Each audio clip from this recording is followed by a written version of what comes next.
आप देख रहे हैं जन अदालत समाचार, जनता की बात जनता के साथ जन अदालत में।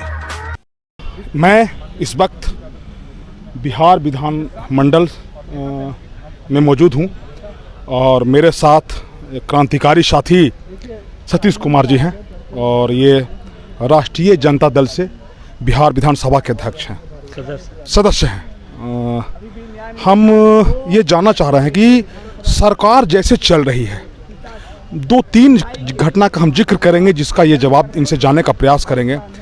अभी सर एक मामला, ताज़ा मामला है सर, बताइए कि मुजफ्फरपुर में एक तरह से कहिए एक फड़वा कांड हो गया, तो इसको इस स्वास्थ्य व्यवस्था और शिक्षा जो है, खासकर स्वास्थ्य व्यवस्था में इसको कैसे देखते हैं आप, ज़रा बताइए हमको। देखिए, एक कहावत हमारे बाप दादा के ज़माने से चली आ रही है, अंधेर नगरी चौपट राजा। तो वही स्थिति बिहार के सामने खड़ी है कि 65 लोगों का आँख का ऑपरेशन होता है और 65 लोगों का आँख खराब हो जाता है। उनमें से 16 लोगों की आँख निकालनी पड़ी है, एक महिला की मौत हो गई है। तो इससे बड़ा, हमको लगता है पूरी दुनिया में इससे बड़ा शर्मसार करने वाले मेडिकल क्षेत्र में कोई घटना नहीं घटी होगी। तो इस 65 लोगों का जीवन अब मुर्दा बन गया, वो जिंदा लाश बन गए। सरकार इस पे कोई जवाब देने के लिए तैयार नहीं है। ऐसे लोगों को हम व्यक्तिगत रूप से हम चाहते हैं कि कम से कम 1 करोड़ रुपये का मुआवजा सरकार दे, कंपनसेशन दे, क्योंकि उनका भरण पोषण कौन करेगा? उनकी आँख की रोशनी चली गई है, वो किन पे बोझ बन के रहेंगे? और प्रत्येक माह कम से कम 10 से 15 हज़ार रुपया मासिक पेंशन उनको लागू होना चाहिए, क्योंकि सरकार के गलत नीति, सरकार की गलत स्वास्थ्य नीति की वजह से ये उनका आँख खत्म हुआ है। तो सरकार को इसको जिम्मेदारी लेनी चाहिए और नहीं तो स्वास्थ्य मंत्री को बर्खास्त करना चाहिए, जिनसे बिहार की स्वास्थ्य व्यवस्था संभल नहीं रही है। अच्छा, आपको ऐसा लगता है सर कि स्वास्थ्य व्यवस्था कोलैप्स कर गया है बिहार में? एकदम कोलैप्स कर गया है और इसी वजह से नीतीश कुमार जी बिहार में अपना आँख का इलाज नहीं करवाते हैं। वो जानते हैं कि यहाँ अखफड़वा डॉक्टर है, अखफड़वा सेंटर है, तो दिल्ली चले जाते हैं।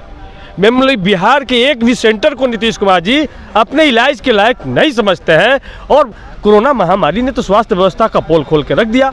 यहाँ का गृह सचिव ऑक्सीजन चिल्ला के मर गए, 2 विधायक कोरोना में ऑक्सीजन बेड चिल्ला के मर गए। सरकार उनको नहीं बचा पाई और आम लाखों नागरिकों का जान गया है। किसी गांव में ऐसा नहीं है जहां से लाशें नहीं उठी है। उस समय लकड़ियां नहीं मिल रही थी, उस समय घाट पर इंतजार करना पड़ता था। आप ही लोगों ने बास घाट का सच दिखाया था कि 2-2 दिन तक के लाश इंतजार में रखना पड़ता था उनको जलाने के लिए।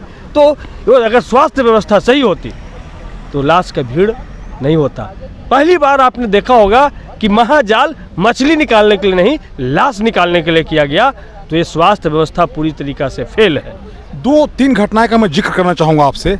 एक झंझारपुर में दरोगा के द्वारा जज की पिटाई की गई। दूसरा घटना हुआ उसी मधुबनी जिला में बेनीपट्टी में एक पत्रकार को जला के मार दिया गया, उस पर अभी तक कोई कार्रवाई नहीं हुई। अभी आप लोग हमेशा सरकार पर आरोप लगाते हैं कि सरकार में अफसरशाही हावी है। कल एक बिहार सरकार के एक मंत्री को रोक दिया गया और डीएम एसपी की गाड़ी को पास कराया गया। कल हंगामा हुआ, आप लोगों ने आवाज़ उठाया। तो ये तीनों घटना के बारे में जरा बताइए। देखिए, 3 घटना की शुरुआत कहाँ से हुई इसकी पहले सबसे पहले देश में सुप्रीम कोर्ट के 4 जज बाहर आते हैं और कहते हैं कि लोकतंत्र को बचाइए, लोकतंत्र में सरकार के द्वारा गलत किया जा रहा है, इस पे मुखर होकर के बोलिए। उस समय लोग चुप रहे। मीडिया के ऊपर बड़ी जिम्मेदारी थी देश के सच्चाई को दिखाने का, लेकिन मीडिया उससे मुखरती रही। उसके बाद इसी सदन में 23 मार्च 2021 की घटना आपको याद होगी, जब हम सब लोग को पीटा गया, यहाँ से उठा करके पीएमसीएच में भर्ती कराया गया।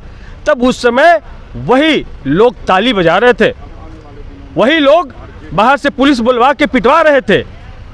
तो कार्यपालिका जो है जब विधायिका पर हावी होने की कोशिश कर रही थी, उस समय आप चुप रहे। तो आज नौबत यहाँ पर आ गया कि माननीय मंत्री महोदय, जिनको हम बेचारा मंत्री कहते हैं, बेचारा मंत्री को रोक करके और डीएम एसपी की गाड़ी को पार की गई। इससे शर्मनाक दिन क्या हो सकता है? और सदन में उन्होंने कहा कि कंप्रोमाइज हो गया। तो सदन में उन्होंने ही कहा था कि सरकार बड़ी है कि डीएम एसपी बड़ा है, मंत्री बड़ा है या डीएम एसपी बड़ा है, ये तय होना चाहिए। उन्होंने आसन से अपील किया था। तो अब ये बताएं कि डीएम एसपी बड़ा है कि सरकार बड़ा है, ये सवाल है।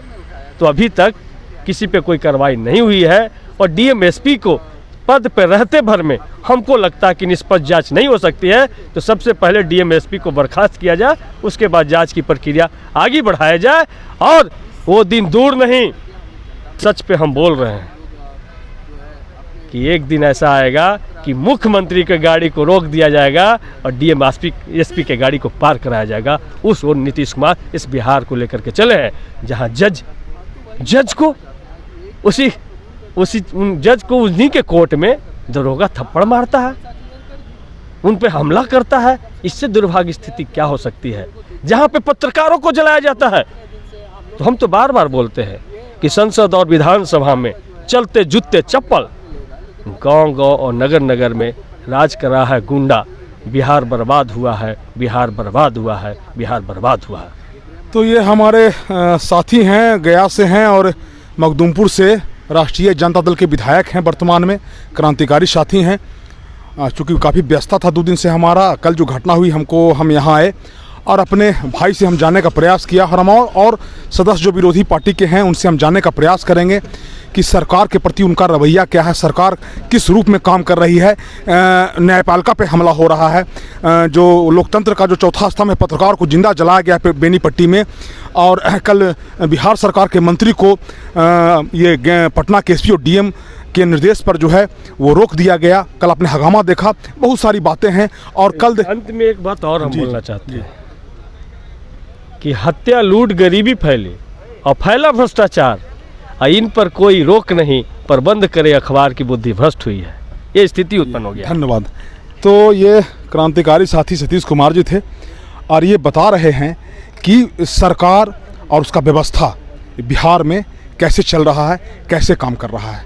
कैमरामैन संजय के साथ मैं बाबा शिवाजी, बिहार विधानसभा विधानमंडल से। धन्यवाद।